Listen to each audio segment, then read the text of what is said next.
Ahri, the nine-tailed fox. 0. 5s. For most of her life, Ahri's origins were a mystery to her, the history of her Vastayan tribe all but lost save for the twin gemstones she has carried her entire life. Ahri's earliest memories are of running with ice foxes in the northern reaches of Shonzan. Though she knew she was not one of them, they clearly saw her as something of a kindred spirit, and came to accept her within the pack. In that wild, predatory existence, Ahri nonetheless felt a deeper connection to the forests around her. In time, she came to understand that this was the magic of the Vastaya that coursed through every fiber of her being, and the realm of spirits that lay beyond. With no one to teach her, instead she learned to call upon this power in her own ways, most often using it to quicken her reflexes in pursuit of prey. If she was careful and close enough, she also found she might soothe a panicked deer, so that it remained serene and calm even as she and her packmates sank their teeth into its flesh.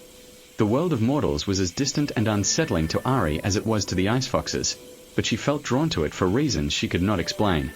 Humans in particular were coarse, gruff creatures, and when a band of huntsmen camped nearby, Ahri watched them from afar as they went about their grim business. When one of them was wounded by a stray arrow, Ahri could feel his life seeping away. Knowing nothing but the instincts of a predator, she savored the spirit essence leaving his body, and through it gained brief flashes of his memories, the lover he had lost in battle, and the children he had left behind when he came north.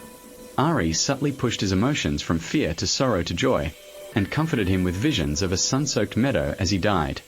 Afterward, she found that human words now came to her easily, like something from a half-remembered dream, and Ahri knew the time had come to leave the pack behind. Keeping to the fringes of society, she felt more alive than ever. Her predatory nature remained, but she was caught up in a riot of new experiences, emotions, and customs across Ionia.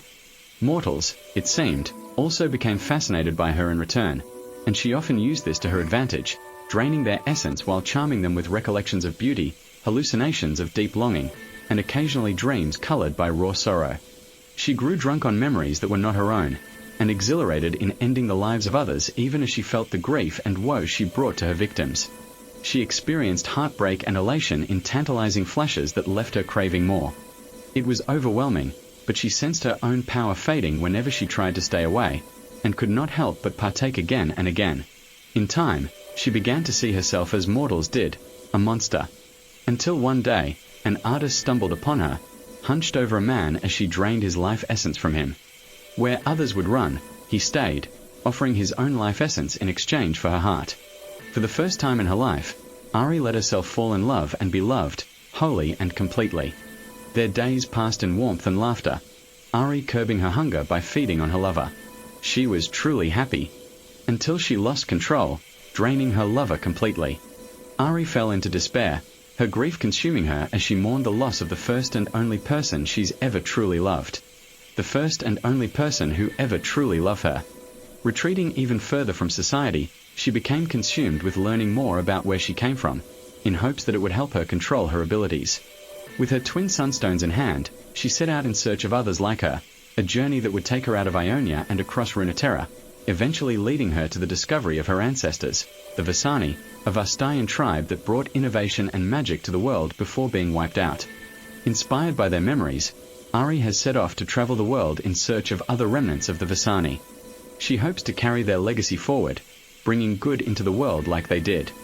No longer burdened by the heavy weight of her regrets, she also hopes to finally leave her stolen memories behind and create new memories of her own making.